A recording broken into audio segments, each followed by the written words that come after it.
Magic Studios, inihandog sa inyo ang Dula ng Buhay.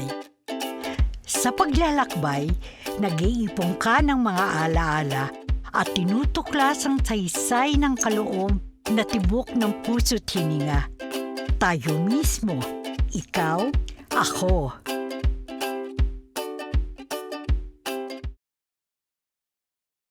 Oh, bakit may dala ka mga bulaklak, Abe? Mga anong, dadalaw po sana ako kay Ella. Bakit mo dadalawin ang anak ko? Ha? Wala naman siyang sakit, ha? Manliligaw ka ba kay Ella? Sana po. Hindi ko mo sa isang kaingin nakatira ang ating mga pamilya, tatargetin mo na ang anak ko, Abe. Okay lang naman sa akin na maging magkaibigan kayo ni Ella. Pero hindi ako kumporme na manligaw ka sa kanya. Hindi gaya mo ang pangarap ko mapangasawa ng anak ko. Malis ka na. Teka, Mang Anong. Huwag ka magkakamaling manligaw kay Ella, ha? Huwag na huwag, Abe. At malalagot ka sa akin. Sinasabi nila na ang taong mabait daw ay masama kung magalit. Masama kung nasa loob lang ito, lalo na kung inggit ang pinagsimula ng galit. Dating magkaibigan sina Anong at Doro. Ay naku, mabuti pa po alamin na lang natin ang mga kadahilanan. Pinamagatan natin ang kanilang kasaysayan. Bakit pati ang langit ay ayaw pakinggan? Ano, Abe? Ipinagtabuyan ka ni Anong? Opo, Inay. Hindi ko po sana ipaalam sa inyo eh. Ay, bakit hindi mo ipaalam sa akin? Kasi magkaibigan po ang pamilya natin. Kung kaibigan ang turing ni Anong sa pamilya natin, hindi kanya ipagtatabuyan. Pinagbawalan po niya ako manligaw sa anak niya. Eh bakit kasi kay Ella ka pa manliligaw? Mahal ko po siya eh. Eh maraming dalaga rito sa barangay natin. Si Ella po ang mahal ko. Hindi ko na nga po sana sasabihin sa inyo kung hindi kayo naging mapilit alamin ang dahilan ng pananamlay ko pag uwi ko rito sa bahay. Eh tama lang na nagtapat ka sa akin. Nakakasama po kasi ng loob na eh. Eh talaga nakakasama ng loob ang ginawa sa'yo ni Anong. Nakapag-ngingit-ngit! Itay, huwag po kayong magalit. Bakit hindi ako magagalit, Ella? Ha? Ella, kahit mahirap lang tayo, iginagapang namin ng inay mo ang pagpapaaral sa'yo. Halos magpakamatay na kami sa pagtatanim at pagbebenta ng kung ano-anong gulay para lang mapaaral ka. Dahil mataas ang pangarap namin para sa'yo. Gusto naming ikaw na nag-iisa naming anak ay makatapos, maging titulado, maging profesional. Para balang araw maiahon mo sa hirap ang pamilya natin. Nag-aaral naman po akong mabuti. Eh bakit nagpapaligaw ka kay Abe? Wala naman pong masama na manligaw siya sa akin. Binata po siya. Dalaga ako. Hindi gaya ni Abe ang papayagan kong manligaw sa'yo, Ella. Mabait naman po siya. At kaibigan po natin ang kanilang pamilya. Naging kaibigan lang natin ang pamilya ni na Abe dahil nakiusap sa akin ang kanyang ama na patirahin ko silang mag-anak dito sa Kaingin. Na pinapapantayan at pinaaasikaso sa akin ng may-ari. Naging maayos naman ang buhay nila dahil sa pagtatanim at pagbebenta rin ng mga gulay. Masipag po ang mga magulang ni Abe. Kaya mas maayos ang buhay nilang mag-anak kesa sa pamilya natin. Hindi masipag si Doro. Makasarili siya. Walang pakikisama. Walang utang na loob. Sinosolo niya mga bagong kaalaman niya sa pagtatanim. Kaya mas maganda ang kanyang mga pananim at mas kumikita siya At naungusan na ang pamilya natin sa kabuhayan. Hindi po kaya yun ang dahilan kaya pinagbawalan ninyo si Abe na manligaw sa akin? May sama po kayo ng loob sa kanyang ama? Ano man ang dahilan ko, sundin mo ang gusto ko, Ella. Huwag kang magpaligaw kay Abe. Dahil hindi ako papayag na mapabilang siya sa ating pamilya. Hindi! Kahit na ano pa mangyari.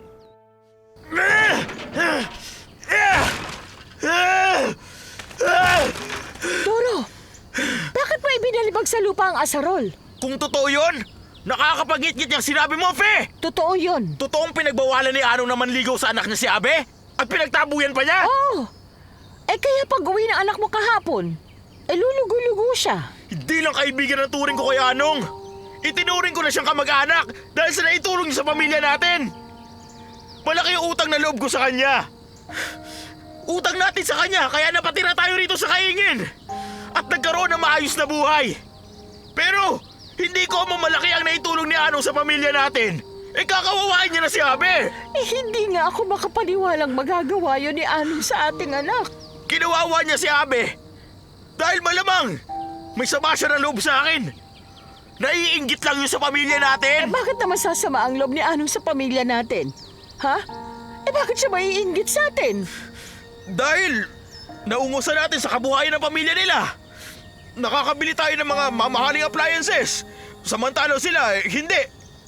Dahil na rin sa kapabayaan at katamaran ni Anong. Masipag din naman si Anong. May katamaran siya. Pabaya. Basta makapagtanim siya, pinababayaan niya ang kanyang mga tanim. Bihira niyang hawanan ng mga damo. Hindi gaya ng ginagawa ko. Alaga akong maghawa ng mga damo sa ating taniman. Asikasong-asikaso ko. Kaya naman maganda ang ating mga ani. Hindi pala maganda ang ugali ni Anong. Tamad at pabaya na siya. Inggitero pa. Malamang na naiinggit siyang umaasenso tayong mag-anak kaysa sa kanilang pamilya. Kaya nga si Abby ang pinag-iinitan niya. Kawawa naman ang anak natin. Alam mo, mabuti pinaalam mo sa akin ang ginagawa ni Anong kay Abe. Ayaw nga ni Abby na ipaalam ko pa sa'yo, Doro. Ano? Bilang padre de pamilya, dapat lang na malaman ko ano man ang problema ng pamilya natin. Para magawa ko na solusyon. Doro, anong gagawin mo? Ha? Di ako papayag na kawawain ni Anong ang anak natin, Fe. Mag-away na kami kung mag-aaway.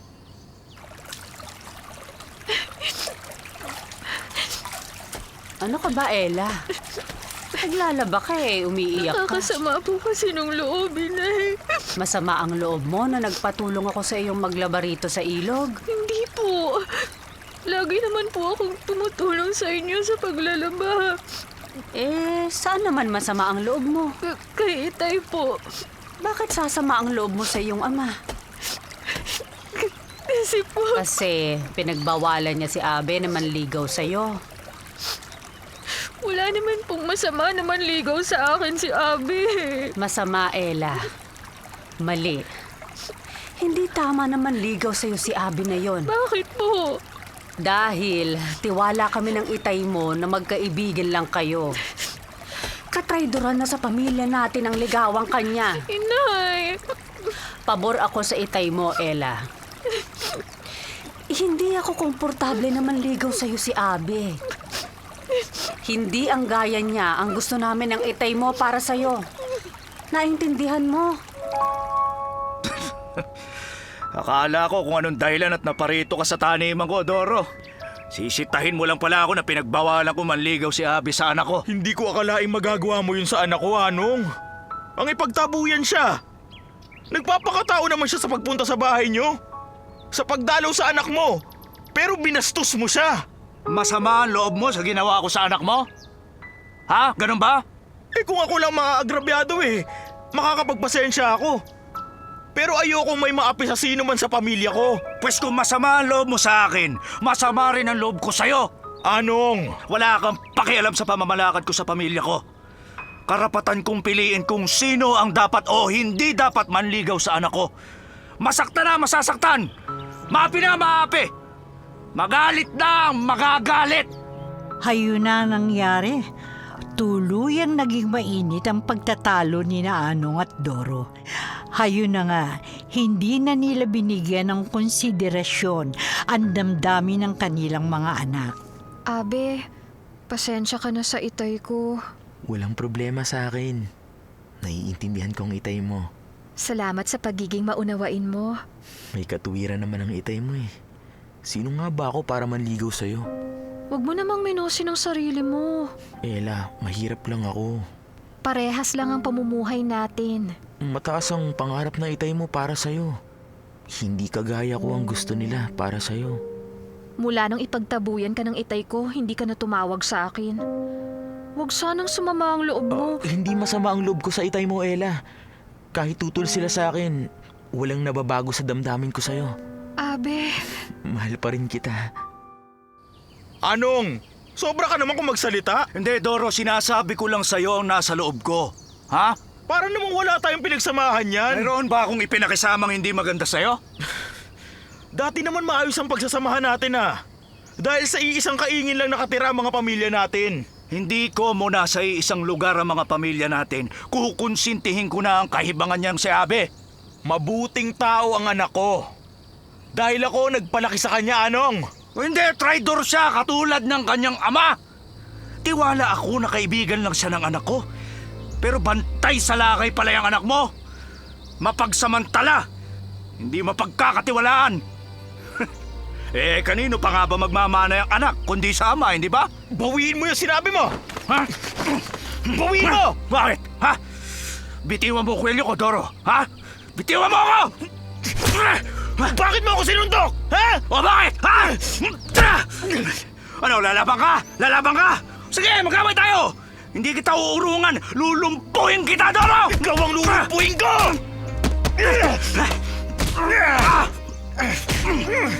Ano? Ha? Hindi ka uubra sa akin, Doro. Babasagin ko yung mukha mo!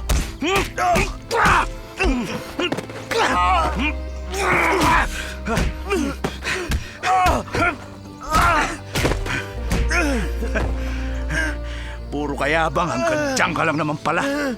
Hindi pa tapos ang laban, Anong! Ano? Hindi ka na nga makagulapay, matapang ka pa, ha?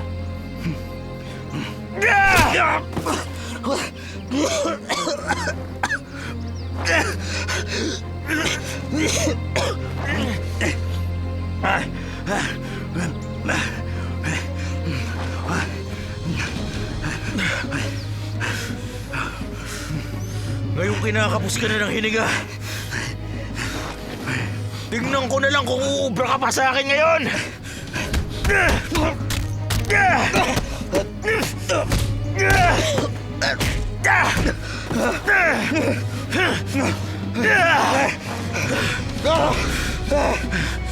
Lulumpuin kita!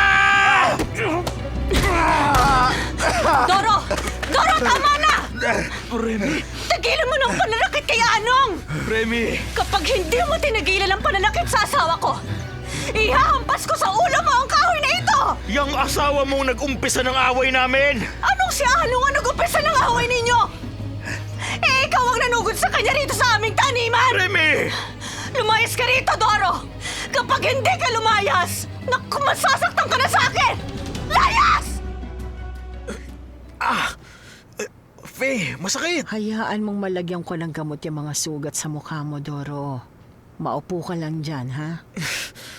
Alam mo, kung hindi dumating at umawat si Remy, bugbog sarado sa akin ang kanyang asawa. Naku, kung naroon ako sa taniman nila nang mag-away kayo ni Anong, kami ni Remy ang malamang magpang-abot.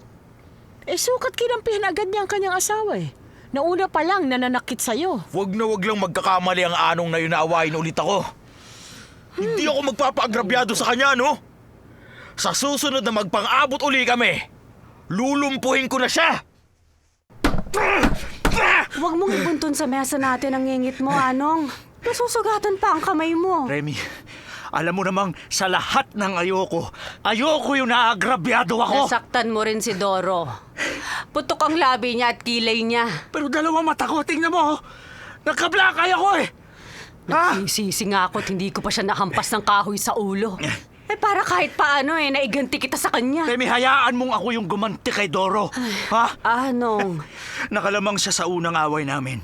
Sige, pero kapag nagkaroon ako ng pagkakataon, gagantihan ko siya. Babasagin ko ang mukha niya. Babaliin ko lahat ng mga buto niya. Lulumpuhin ko yung Doro na yan. Ano ka mo, Ella? Nag-away ang itay mo at ang itay ko? Oo, Abe. Kaya nga tinawagan kita. Narinig ko ang pag-uusap ng inay at titay ko tungkol sa naging away nila. Bakit sila nag-away? Kinumpronta raw ng itay mo ang itay ko tungkol sa pagtataboy niya sa'yo nung minsang dadalaw ka sana sa akin. Hindi dapat ginawa yun ng itay ko. Talagang hindi sila dapat nag-away. Kakausapin ko ang itay mo. Para ano? Para makahingi ako ng dispensa sa ginawang pagkumpronta sa kanya ng itay ko. Wag na. Baka pagsalitaan ka na naman ng hindi maganda ng itay ko. Mapagpapasensyahan ko siya. Baka mag-away uli sila ng itay mo. Hindi ko nahahayaang maulit ang pag-aaway nila. Ang itay ko ang pakikiusapan ko. Abe, tayo ang naaapektuhan sa away ng mga magulang natin. Oo nga, hindi nakikita. Kaya namimiss na kita. Miss na rin kita eh. Huwag tayong paapekto sa away nila, ha, Ella? Oo, Abe. Sikapin nating pagkasunduin sila para maayos na ang gusot ng mga pamilya natin. At para pwede na tayong magkita. Itay, mapurol na bang itak natin? Hindi naman, Abe. Eh bakit niyo po hinahasa? May pinaghahandaan lang ako.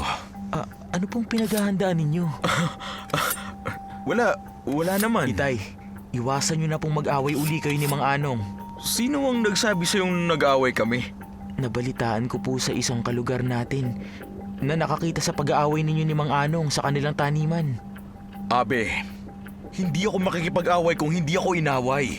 Pagpasensyahan niyo na po si Mang Anong. Tutal, may utang na loob po tayo sa kanya. Dahil sa kanya kaya tayo nakatira ngayon dito at nakakapagtanim sa kaingin na to.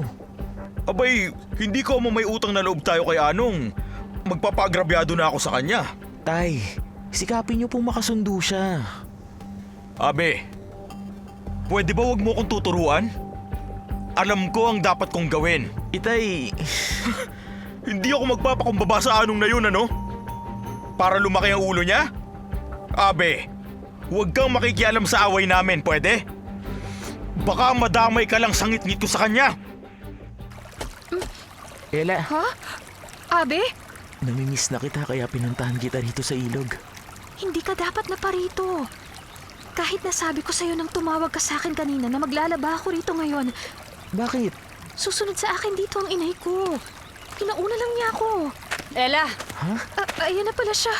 ano ginagawa rito ng lalaking ito? Magandang umaga po, Aling Remy. Mano po? Huwag kang nga magmano sa akin. Umalis ka rito. Lumayo ka sa anak ko. Inay, wag niyo naman pong ipagtabuyan si Abe. Wala naman po akong ginagawang masama. Nag-uusap lang po kami ni Ella. Mula ngayon ayoko na makikitang lalapit ka sa anak ko. Pero, Aling Remy... Lalayas ka ba? O gusto mo hambalusin pa kita ng palo-palo ko, ha? Layas na! Masamang-masama tuloy ang loob ni Abe nang ipagtabuyan siya ng ina ni Ella.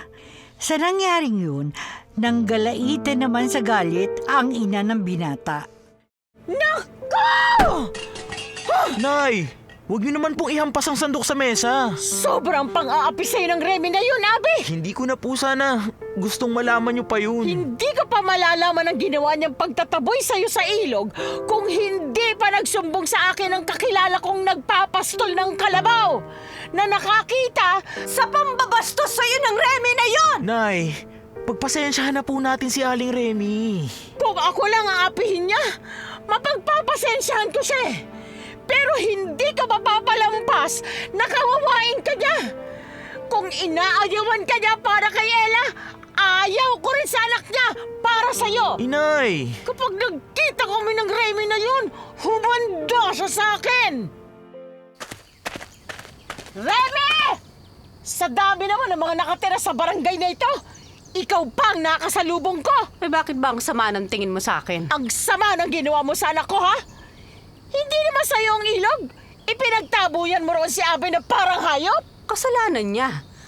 Pinagsabihan na siya ng asawa ko na dumistansya kay Ella, lapit pa rin ang lapit sa anak ko. Abay, pasalamat nga ang anak mo.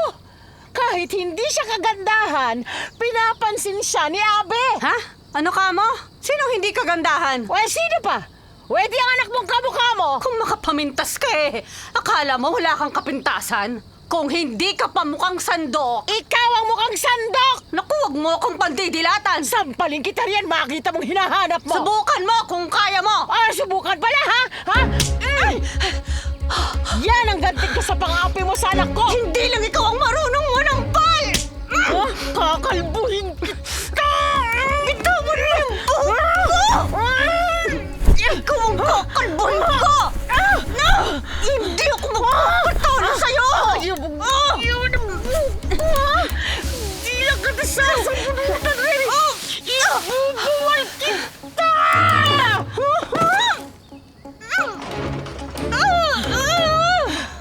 Ngayon nabuwal ka lang. Ingangagod ko ang mukha mo sa lupa! Ha? Nay, tama na po! Huwag niyo po ingud-gud ang mukha ni Aling Remy sa lupa! Itiwan mo ako, Abi! Huwag mo ako amatin! Hayaan mo iganti kita sa ginawang pang-aapi sa ng Remy na ito! Ha? Bitiwan mo ako! Inay, pasensya na po. Hindi ko po hahayaang patuloy kayo mag-away ni Aling Remy. Awat na po kayo! Umuwi na po tayo! Huwag mo akong Tayo na po. tulad-karin! Huwag mo akong ilayo sa Remy na yan! Nang lalo siyang malagot sa akin! Inay, pakiusap po! Awat na po kayo! Umuwi na po tayo! Kapag nagpatuloy pa po tong away niyo ni Aling Remy, baka kayo magkamatayan!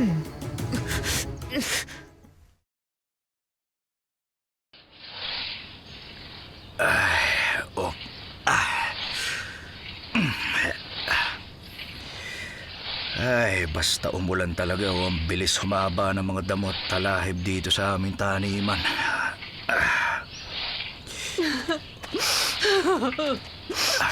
Oh, Anong? Anong? bakit tumahangos ka, Remy? Ha? Bakit magulo-gulo yung buhok mo? May mga pasapay ang mukha mo. At bakit umiiyak ka? Ha? Inaway ako ni Fe. Si Fe na asawa ni Doro? Oo. Siya at ang anak niyang si Abe. Pinagtulungan ako ng mag-inang yon. Sila ang may gawa niyan? Sinabi ko lang na hindi ako papayag na manligaw si Abe kay Ella. Ayaw, nagalit na sila. At pinagtulungan na nila ako. Sinabunutan ako ni Fe. At iginudngud na sa lupa. Silang mag-ina ang umatake sa akin.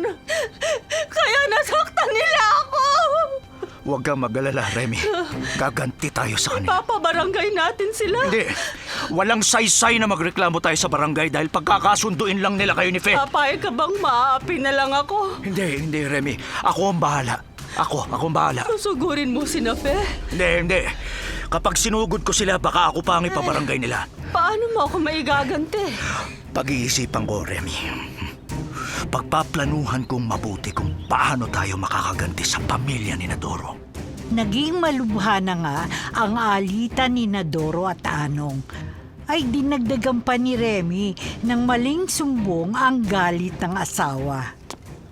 Ella, salamat ha. Pumayag kang magkita tayo rito sa Talampas.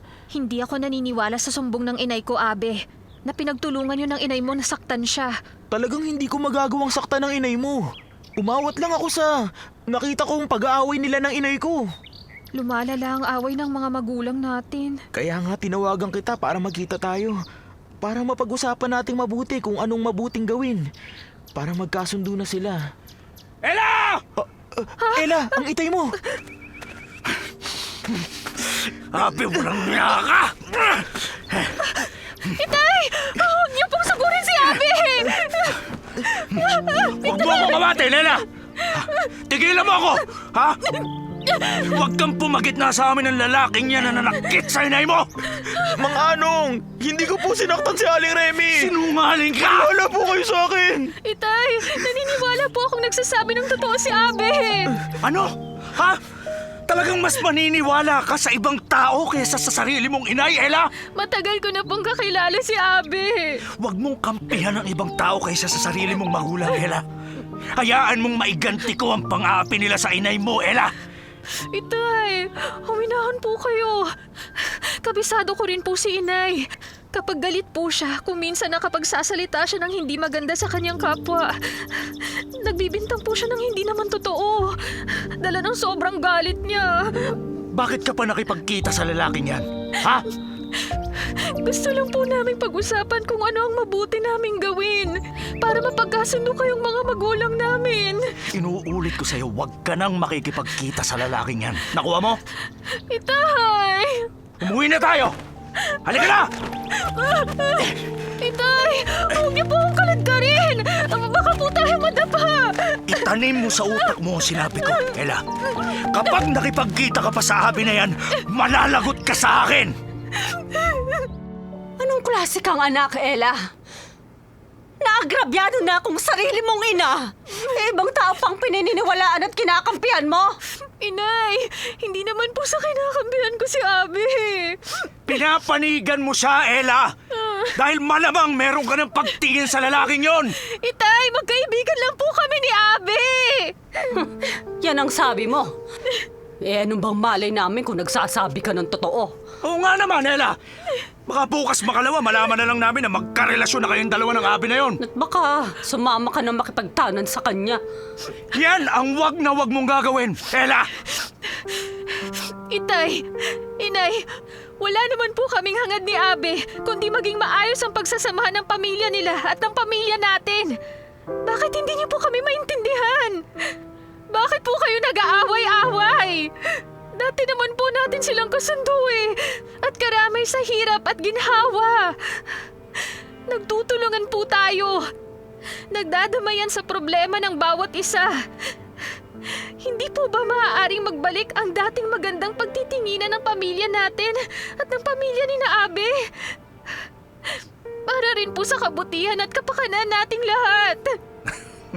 Malabo nang maibalik pa ang dating magandang pagtitinginan ng pamilya ni na Abe at ng pamilya natin, Ella. Sinira na nila yung dating maayos na samahan natin. At isa pa, nagkalamat na ang dating maayos na relasyon namin. Lamat na hindi na maaaring mawala. Kaya, Ella, sa ayaw at sa gusto mo, layuan mo na si Abe. Dahil kapag nakipagrelasyon ka pa sa kanya, masasaktan lang kami ng inay mo. At masasaktan ka na itatakwil ka pa namin. Ituturing ka na naming patay.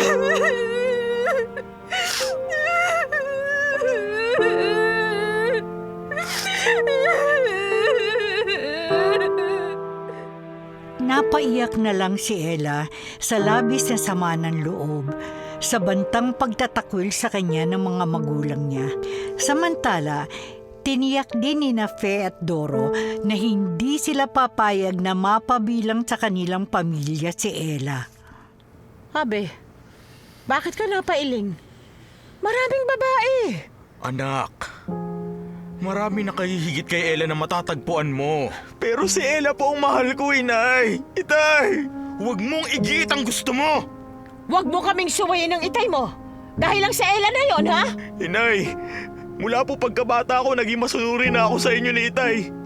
Wala po kayo iniutos sa akin na hindi ko ginawa. Dahil mahal ko po kayo. Utang ko po sa inyo ang buhay ko. Kaya iginagalang ko po kayo. At ayoko pong bigyan kayo ng anumang sama ng loob. Pero nakikiusap po ako sa inyo. Sana naman po wag niyo rin akong bigyan ng sama ng loob. Irespeto niyo rin po ang damdamin ko. Kung mahal niyo rin po ako bilang anak niyo, at kung mahalaga po sa inyo ang kaligayahan at kapakanan ko, kung naiintindihan niyo po talaga ako. Abe, naiintindihan ka naman namin. Tatanawin ko po malaki utang na loob sa inyo kung hindi niyo po ako magbabawalang mahalin si Ella. Pero, dapat maintindihan mo rin kami ng inay mo. Hindi namin kayang tanggapin si Ella na maging manugang namin. Dahil isinusuka namin ang kanyang mga magulang. Inay! Inay! Hindi tayo magtatalo, Abe. Layuan mo si Ella. Limutin mo siya sa ayaw at sa gusto mo.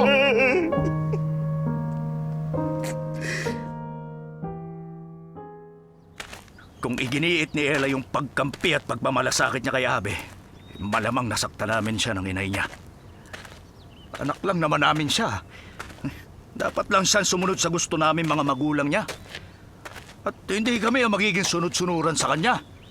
Aba, hindi kami papayag na suwayin niya kami nang dahil lang sa anak ng pamilyang kaaway namin. Oh, ba? Si Doro ba ito makakasalubong ko? Mukhang hindi niya pa namamalaya magkakasalubong kaming dalawa. Oh, tamang-tama may kahoy dito. Ito na ang pagkakataon ko na makaganti dyan kay Doro.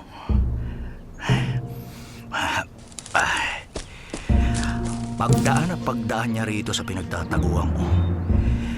Pag nakalampas na siya, hahatawin ko yung likod na ulo niya.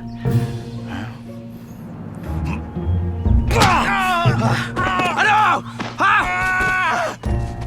Ay! Naku! Ay!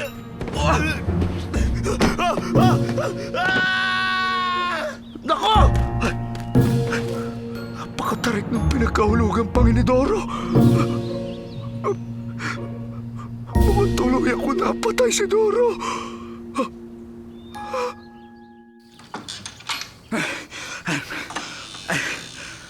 Remy, Oh, bakit pawisan ka, Anong? si Ella, nasaan? Ayun, nagsasampay ng mga damit sa likod ng bahay. Nagtrabaho ka ba sa taniman? Hindi. May iba akong inasikaso. Ano? Nagpunta ka sa barangay hall? At inireklamo mo ron sina Fe at Abe sa pananakit nila sa akin? Hindi ko na sila ipinabarangay dahil hindi nga ako konforme sa sistema ng mga nasa barangay eh. Kala ko pa naman makakaganti na ako kina Fe. Makakaganti ka na sa pamilya nila, Remy. Paano? Malalaman mo rin. Kinailangan ko lang umuwi dahil pawis na pawis ako. May kailangan pa akong lakarin. Saan? Basta maghintay ka lang. Basta ang sinisiguro ko sa'yo, matatapos na ang lahat ng problema natin sa pamilya ni Nadoro. Anong? Magtiwala ka lang sa akin, Remy. At sa plano ko na tayong mag-anak na lamang ang mangangasiwa sa buong kaingin. At lalayas dito ang pamilya ni Nadoro. Lalayas sila sa ayaw nila at sa gusto. Ella, Ano, Abe? Hindi pa umuwi sa inyo ang itay mo? oo kaya nga problemado ako. Wala siya sa aming taniman at hindi siya umaalis ng bahay nang hindi nagpapaalam sa amin ng inay ko. Akala ko pa naman ang inay at itay ko ang gumugulo sa isip mo nang tumawag ako sa'yo. Dahil halata ko may problema ka. Wala naman akong samaan ng loob sa mga magulang mo. Salamat. At sana, huwag ring sumama ang loob mo sa inay ko sa pakikipag-away niya sa inay mo. Hindi masama ang loob ko kay Aling Fe. Mabait naman siya eh. Hindi lang sila nagkaintindihan ni Aling Remy kaya sila nag-away. Magkakasundo rin sila. Pati si Namang Doro at ang itay ko. Yan nga rin ang ipinagdarasal ko at inaasahan, Ella. Magkasundo lang ang mga magulang natin, wala na tayong problema. Oo nga. Abe! Saka na tayo mag-usap ulit, Ella, ha?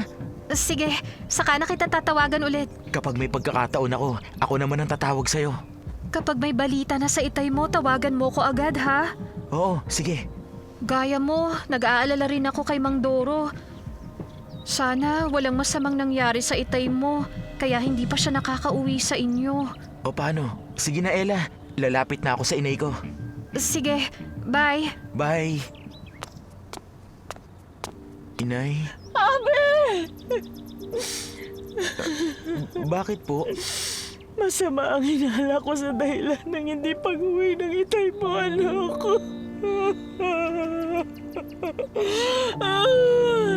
Bakit? Ano po ba yun, Inay? Ano po ang hinala niyo sa dahilan ng hindi pag-uwi ni Itay? Bakit kaya hindi pa nakakauwi si Itay? Imposible namang magkatotoo ang hinala ni Inay. Abe, nag-aalala ako.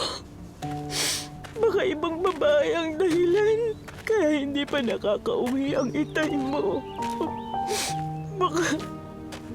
Baka ipinagbalit na niya ako sa iba.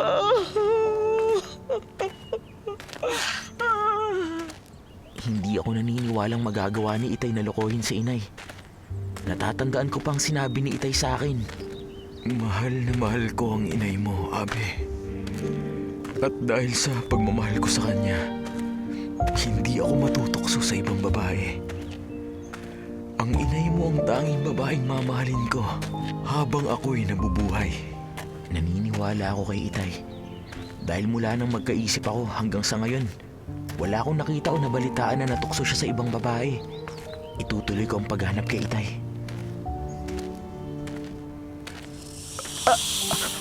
Ahas?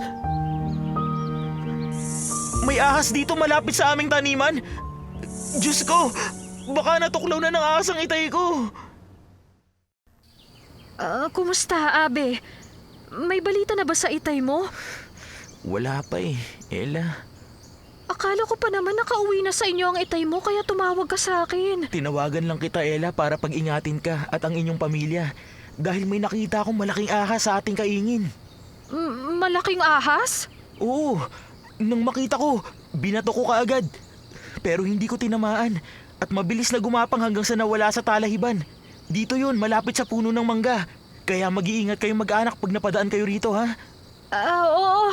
Salamat sa paalala mo, Abe.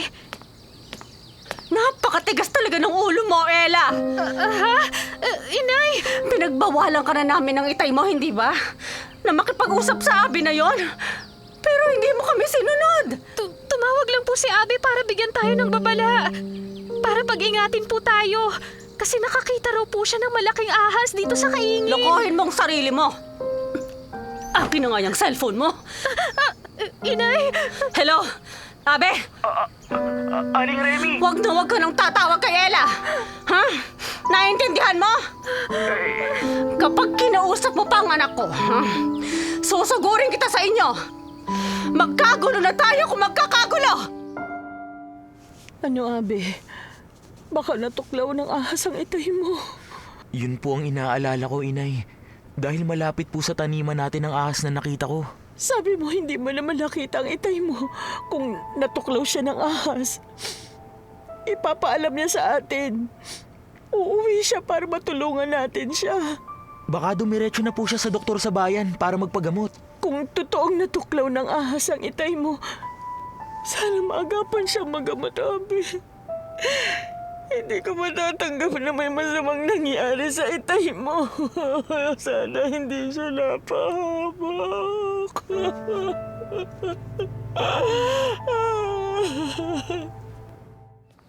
O anong? Napasyal ka?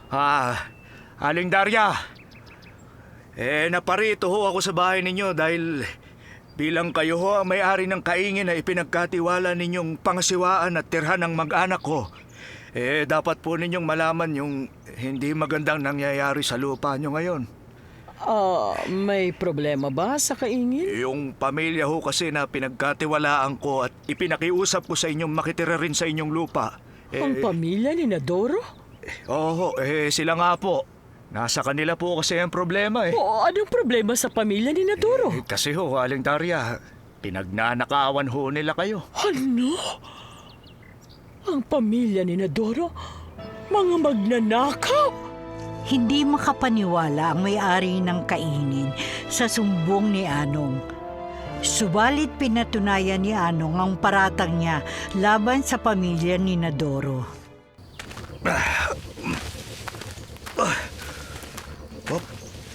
Ayan. Ano? Bakit mo ko isinama rito sa kaingin? Aling Daria, taniman po ito ng pamilya ni Nadoro. Aling Daria? Ano ang natatakpan ng mga dahon ng niyog? Ayan ho. Nakita nyo na ho kung ano po natatakpan ng mga dahon. Mga niyog? At iba pang bunga ng mga pananim? Opo, Aling Daria. Matagal na pong sinasadyang magtago ng pamilya ni Nadoro ng mga nyog at iba pang mga pananim dito sa inyong kaingin. Para ho malaking halaga manakaw nila sa kaparte ninyo sa aming mga ani. Yan ho ang natuklasan ko kaya isinumbong ko po agad sa inyo. Hindi pala mapagkakatiwalaan ng pamilya ni Nadoro. Nagsisisi nga ho ako na nagtiwala tayo sa kanila eh. Salamat at nagsumbong ka agad sa akin, Anong. Aling Daria, hindi po kasi kaya ng konsensya ko na konsintihin yung mga masasamang gawain ng pamilya ni Nadoro. Hindi na sila dapat manatili rito sa kaingin.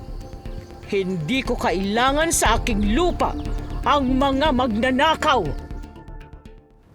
Aling Daria, hindi po magnanakaw ang pamilya namin. Oo nga po, Aling Daria. Hindi po namin magagawang pagtaguan kayo ng mga ani namin dito sa inyong lupa. Hindi kayo makapagkakaila dahil sa inyong tanimang ko nakita ang mga nakatagong ani. At sa lahat ng ayoko ang niloloko ako. Kaya makakaalis na ang buong pamilya nyo rito sa kaingin. Pero Aling Daria... Lumayas na kayo rito! O ano, Remy, ha? Naniniwala ka na? Totoo nga ang sabi mo, Anong. Mapapalayas dito sa kaingin ng pamilya ni Nadoro. Kung hindi sila ura-uradang lumayas dito, baka ipapulis pa sila ni Aling Daria eh. Paniwalang-paniwala yung may-ari ng kaingin sa sumbong ko sa kanya eh. Na magnanakaw yung pamilya ni Nadoro. Magnanakaw pala ang pamilyang yon. Hindi, Remy. Anong hindi? Pinalabas ko lang na magnanakaw sila para mapalaya sila rito sa kaingin. Believe talaga ako sa iyo, Anong. Ngayon, wala na tayong problema sa pamilya ni Nadoro. At masosolo pa natin ang lahat ng pakinabang dito sa kaingin.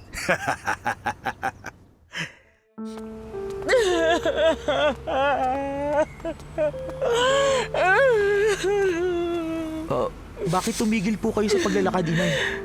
At bakit po kayo napaiyak? Awang-awa ako sa sarili natin, Abe. Makakakita rin po tayo ng matitirahan natin. Kailan nawawala ang itay mo? Saka ba tayo pinalaya sa kaingin?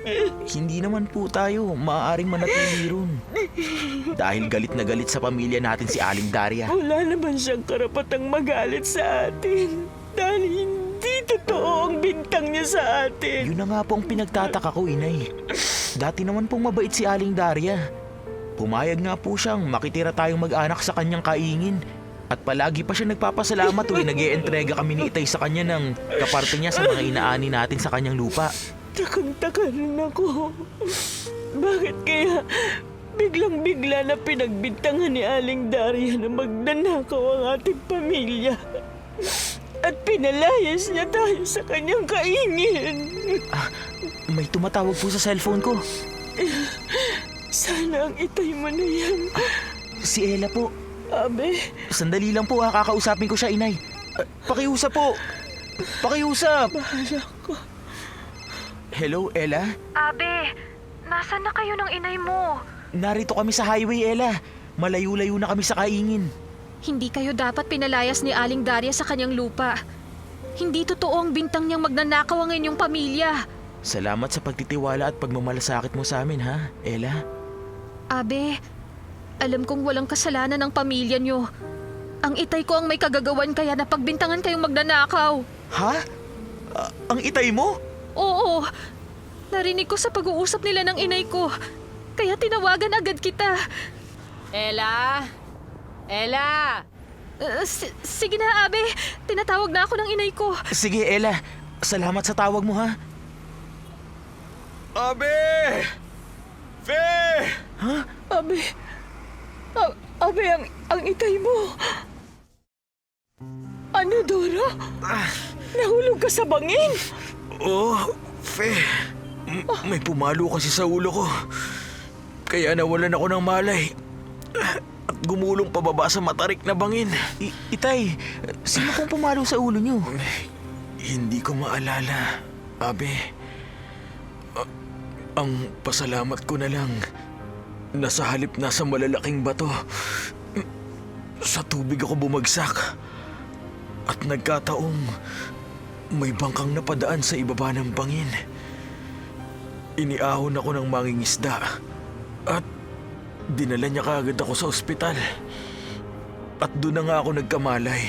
Mabuti nakalabas ka na sa ospital. Pauwi na ako nang mapadaan sa highway ang sinasakyan kong jeep. At namataan kong naglalakad kayo mag-ina sa tabi ng daan. Kaya niyaya ko kayo rito sa karinderya para malaman yung nangyari sa akin. At para malaman ko rin ang dahilan kung bakit pinalayas kayo ni Aling Daria sa kanyang kaingin. Itay, si Mang Anong po ang may kagagawan. Pinalitaw niyang magnanakaw ang pamilya natin.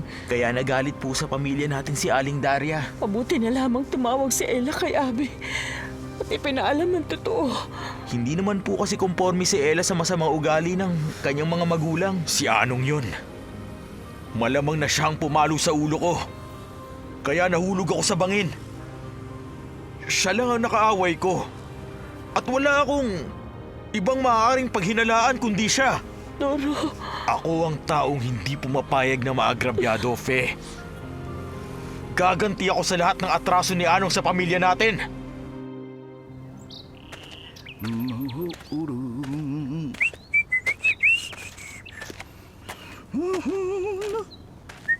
Anong? Ha? Sino yun?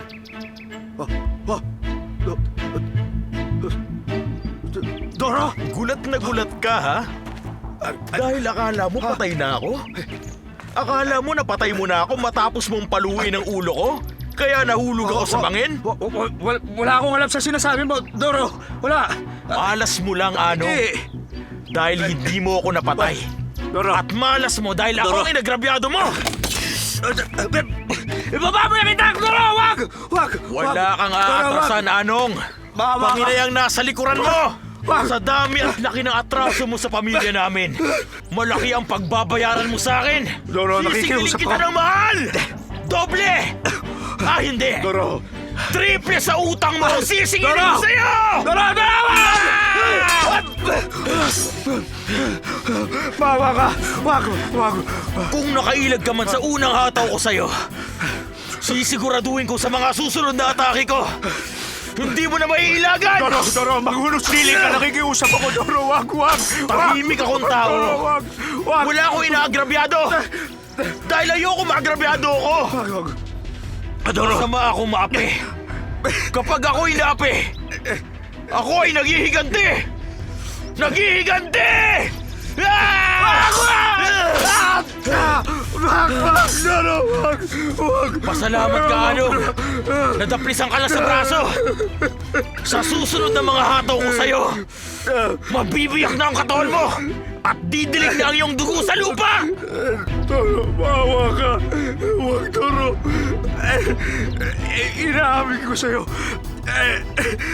Naagrabyado nga kita, oo! Pati na ang pamilya mo. Pinagsisisihan ko na yun, Doro. Bawa ka! Huli na para magsisi ka, Anong! Wag! Patawarin mo na ako! Hindi kita mapapatawad! Doro! Ayoko pa mamatay! Bawa ka! Bawa ka! Doro! Patawad, Anong! Pero hindi na mawawala ang galit ko hanggat hindi ako nakakaganti! Kaya kahit lumuha ka pa ng dugo, desidido na akong gumanti sa'yo! Tatantarin ko ang buong katawan mo! At kakatayin kita! Wag, Doro! Wag! Lalaslasin ko ang lalamunan mo! At pupugutan kita ng ulo! Doro! Wag! Wag mo kaya mahulog! Wag! Doro! Sa pag-atras mo, Wag! nalaglag ka na sa bangin? Napakapit ka pa sa nakausling ugat sa gilid ng bangin? Ha? Doro! Wag! Wag! Mahulog ako dahil may tama ako sa braso, Doro! Wag! Hindi na kaya ng mga kamay ko! Doro! Wag! Tulungan mo ako! Hirap na ako!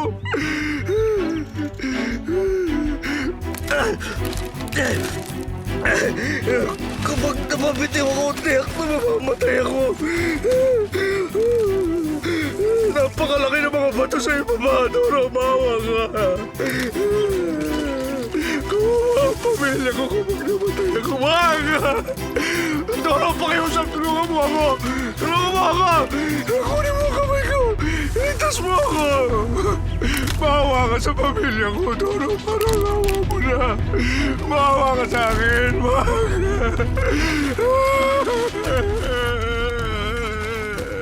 Napahagulgul si Anong sa kawalan ng pag-asa. Ipinikit na lamang niya ang kanyang mga mata at hinintay ang malagim na kamatayan sa ilalim ng bangin. Subalit bago siya makabitiw sa kanyang kinakapitan, tinulungan siya ni Doro na makaahon sa bangin. Ligtas ka na, Anong. Doro, iniligtas mo ako. Hindi mo ako inayaang mahulog sa bangin. Bakit? Pasalamat ka. Sa huling sandali, nanaig ang takot ko sa Diyos at ang aking konsensya. Ang awa ko sa iyo, lalo na sa pamilya mo. Salamat. Maraming salamat, Doro. Pasalamat ka na sumagi sa isip ko na kapag itinuloy ko ang paghihiganti, kapag napatay kita, hindi rin ako matatahimik. At habang buhay ko pang dadalin sa aking konsensya ang pagiging mamamatay tao. Doro, Hindi na kita gagantihan sa lahat. Sa lahat ng atraso mo sa pamilya ko, Anong. Ipinauubaya ko na ang lahat sa Diyos.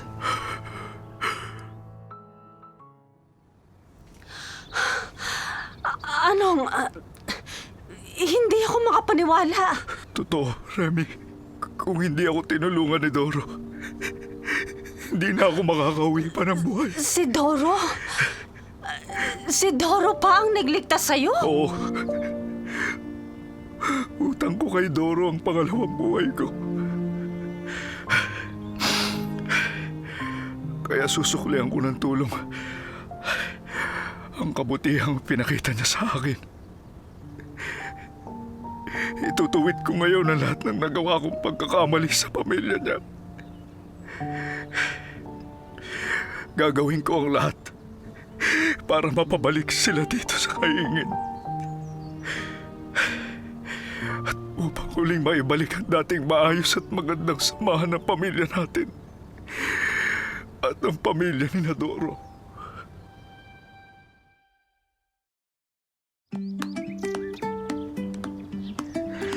Pare, tagay. Cheers!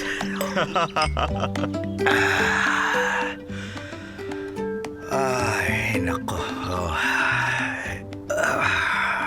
Ay, maraming salamat, Doro. Okay, matapos yung alitan sa pamilya natin, nagkaayos tayo at ngayon, may pagkakataon pa tayo magsalo-salo, hindi ba? Salamat. Oo nga, Anong. Nagkainuman na naman tayo. Dahil nakabalik uli kami mag-anak dito sa Kaingin. Matapos mong ipaliwanag kay Aling Daria na nagkatampuhan lang tayo. Kaya gumawa ka ng paraang mapaalis kami rito. Ay, mabuti na lang. Salamat at naintindihan ako at napatawad ako ng may-ari nitong Kaingin. Lalo pa nang mangako ako sa kanya na hindi na mauulit yung naging tampuhan natin. Inom tayo riyan! Tayo. Sige. Tagay. Talagang hindi na mauulit yon, Anong. Oo Dahil tuturuan kita ng lahat ng makabagong paraan sa pagtatanim na nalalaman ko. Para gaya mo, Salamat. maging masagana rin ang ani mo sa iyong mga pananim. Oo, at Doro, tutularan ko ang kasipagan mo. Aalagaan ko rin mabuti ang mga pananim ko para mabigyan ko ng maayos na buhay ang pamilya ko. Ha? At ialisin ko na rin itong pagiging mainitin ng ulo ko at yung pagiging mainggiting ba? Salamat naman kung gano'n, Anong. Kapag ganitong magkasundo na naman tayo, parang ang sarap ng lasa ng iniinom natin. Ganun talaga. Lalo rin siguro masarap ang pulutan natin ito. Dahil nagkatulong na naman sa pag-iihaw ng barbecue ang asawa mong si Pe at ang misis kong si Remy. Hindi ba? Sinabi mo pa. Cheers! Mas masarap ang barbecue yung inihaw namin ngayon, Doro. Oo nga. Kasi talagang sinarapan namin ang timpla ng sausawan.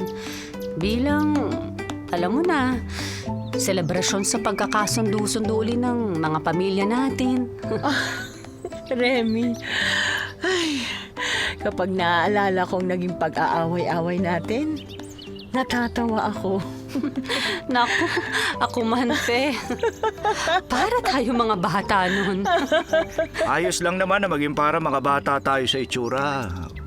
Wag lang sa isip.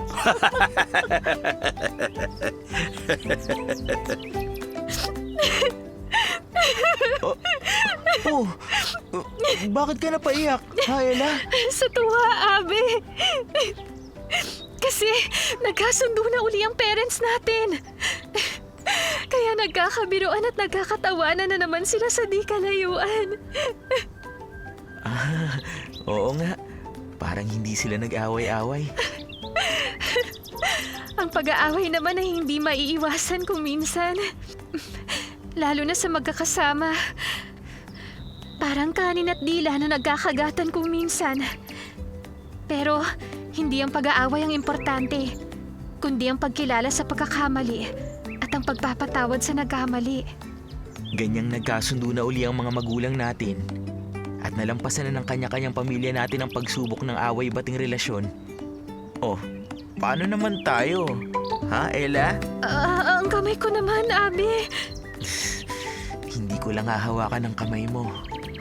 Makita nila tayo, uy! Ano ka ba? Ay, Wala namang problemang nakawang kita ng halik. Malayo-layo naman tayo sa parents natin eh. Isa pa, hindi na kontrang itay mo naman ligaw ako sa'yo. Kaya tayo na ha, Ella? Makakatanggi pa ba ako ayaw mong bitiwan ng kamay ko?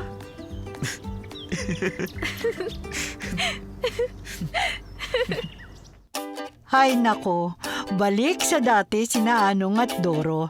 Ang sarap ng tawanan nila at nasasamahan pa yun ng inuman ha, na may kasamang barbecue. Enjoy na lang natin ang buhay. Narito po ang ating nakasama sa Dula ng Buhay, ang ating mahuhusay na talent sa daigdig ng boses.